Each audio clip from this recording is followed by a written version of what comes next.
March 15, 1968. Tan Son Nhut Air Base, Saigon. Sergeant Nate Lucas was loading another coffin into the cargo hold of the military transport plane. Serial number 4479. The flag was draped perfectly. The brass plaque read, James Patterson, KIA. But what the other soldiers didn't know was that this coffin contained more than a fallen soldier. It contained the beginning of a war that would shake the Italian families to their core. That flight would land at Dover Air Force Base 72 hours later. By the end of the month, every Italian mobster in New York would be asking the same question. Who the hell is Frank Lucas? And why are our street soldiers getting their asses kicked? But to understand how Frank Lucas declared war on the most powerful crime families in America, you need to understand who he was before he became their nightmare. North Carolina, 1930s. Frank Lucas grew up watching his cousin get lynched by the Ku Klux Klan for looking at a white woman wrong. He was 6 years old. That night, Frank learned two things that would define his life. First, the system doesn't protect people who look like him. Second, if you want power, you take it yourself, and you crush anyone who tries to stop you. Frank moved to Harlem in 1946. He was 16, broke, and hungry. But he was also smart. While other kids were stealing hubcaps, Frank was studying the numbers game, watching how money moved through the streets, learning who really controlled what. More importantly, he was learning how to fight. Street fights that left grown men unconscious. Knife fights that ended with ambulances. Frank didn't just learn the game. He learned how to win it with blood. He noticed something. The Italian families controlled everything from a distance. They had black street soldiers doing the dangerous work while they collected the profits from safe houses in Little Italy. But those black soldiers, they were getting killed, arrested, and thrown away like garbage. Frank saw an opportunity in that disrespect. Frank spent the next 20 years building connections, staying invisible, learning the game. But more importantly, learning how to eliminate competition. By 1967, he was running operations for Ellsworth Bumpy Johnson, the unofficial king of Harlem. When Bumpy died of a heart attack that July, Frank saw an opportunity.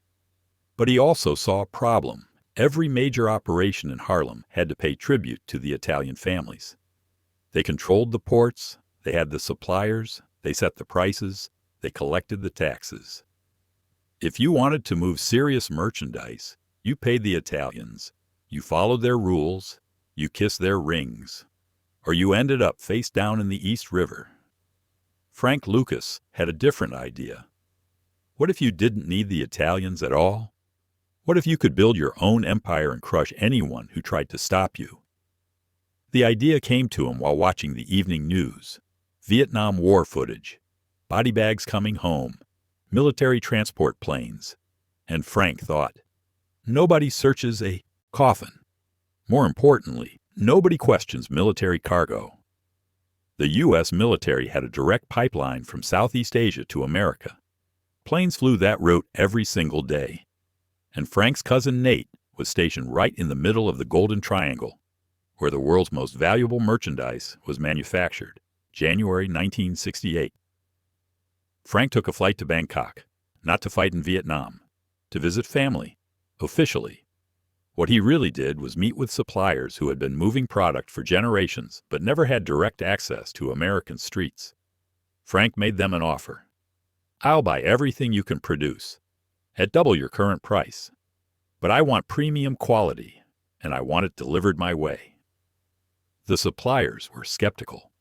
They'd been dealing with European smugglers for years, moving merchandise through multiple countries, paying tribute to multiple criminal organizations along the way. Frank was offering to cut out every middleman. But could this American deliver? And more importantly, could he protect them from retaliation? Frank explained the plan. Military coffins, transport planes, his cousin on the inside. The suppliers listened. They asked questions. They crunched numbers.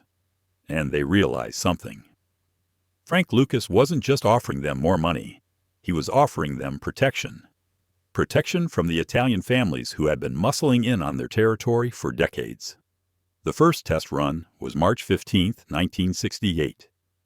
Sergeant Nate Lucas was on coffin duty at Tan Son Nhut. His job was loading deceased soldiers onto transport planes heading back to Dover Air Force Base. Military coffins were sacred. Nobody opened them. Nobody questioned them. Nobody searched them. The perfect smuggling method was hiding in plain sight. The plane took off at 800 hours. Destination, Dover Air Force Base, Delaware.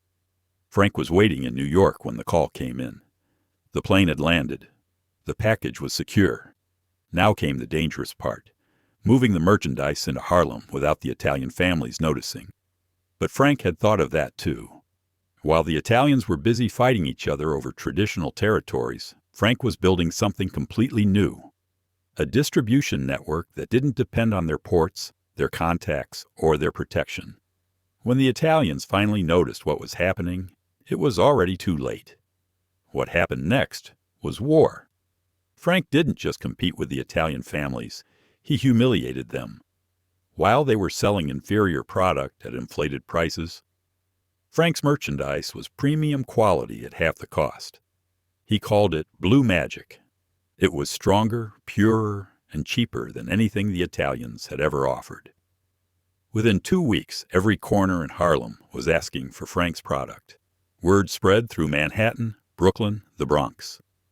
Dealers who had been working for Italian families for years suddenly couldn't move their inventory. Street soldiers were getting beaten up by customers demanding the better merchandise. The Italian families noticed immediately. Their profits dropped 40% in a single month. Their street soldiers were getting embarrassed by Frank's crew. Territory they'd controlled for decades was slipping away. They called emergency meetings. They sent enforcers to find out who was destroying their business. But here's the genius of Frank's operation. He stayed completely invisible. The Italian mob was looking for a rival family, another organization they could negotiate with or eliminate. What they found was a ghost. And ghosts don't negotiate. They don't follow rules. They just take what they want and disappear. Frank didn't operate like traditional criminals. No social clubs, no flashy cars, no public persona. He lived in a modest apartment in Mount Vernon. He drove a beat-up Chevy. He wore cheap suits. Anyone looking at him would think he was a low-level numbers runner. Meanwhile, he was moving more merchandise per month than some entire Italian families. The beauty of Frank's operation was its simplicity. No boats to intercept, no border crossings to monitor, no European middlemen to betray you. Just military transport planes doing what they did every day, carrying coffins home from Vietnam. And with thousands of soldiers dying in Southeast Asia, there was perfect cover. By late 1968, Frank was pulling in serious money. He was buying merchandise overseas for pennies and selling it in New York for massive profits. The Italian families were paying inflated prices to Turkish and French suppliers, while Frank was dealing directly with the source. It wasn't even a competition. The Italians tried everything to find Frank's operation. They monitored the docks. They tapped phones. They tortured dealers. They sent soldiers to beat information out of street corner crews. But Frank wasn't coming through traditional smuggling routes. He was using the U.S. military as his personal delivery service, and the military didn't even know it. December 1968. Vincent Fat Vinny Giganta called an emergency meeting of the 5 families. The room was tense. These men had been killing each other for decades, but now they faced a common threat. Someone was destroying all of their businesses simultaneously. Somebody's moving serious weight, Gigani said, his voice deadly calm. Better product, lower prices, taking our corners, humiliating our soldiers. We need to find out who and eliminate them. Violently. Carlo Gambino shook his head. It's not another family. We would have heard something. Someone would have talked. This is someone new. Someone who doesn't play by our rules. Someone who thinks they can disrespect us. Then we teach them respect, Anthony. Fat Tony Salerno slammed his fist on the table. Find them. Bring them to us. They pay tribute, or we feed them to the fishes piece by piece. Joseph Bonanno leaned forward. What if it's not about respect? What if someone figured out how to bypass all of us? Cut us out completely? The room went quiet. That was everyone's worst nightmare. For 50 years, nothing moved in New York without the 5 families getting their cut. If someone had found a way around that system, if someone had made them irrelevant, then everything they'd built was in danger. Impossible, Yagani said. Nobody moves serious merchandise in this city without going through us. The ports, the airports, the suppliers. We control everything. But they didn't control everything. And Frank Lucas was about to prove it. But you can't kill someone you can't find. And you can't eliminate someone who doesn't exist in your world. Frank Lucas was operating in a completely different universe. While the Italian families were focused on traditional criminal territories, Frank was thinking globally. He'd created the first direct pipeline from producer to consumer. No middlemen, no partners, no trace. The Invisible War operated for 7 years. From 1968 to 1975, Frank Lucas ran merchandise through military transport, while the Italian families searched desperately for an enemy they couldn't see. Frank never paid tribute to any criminal organization. He never negotiated with the Italian families. He simply ignored them and built his own empire.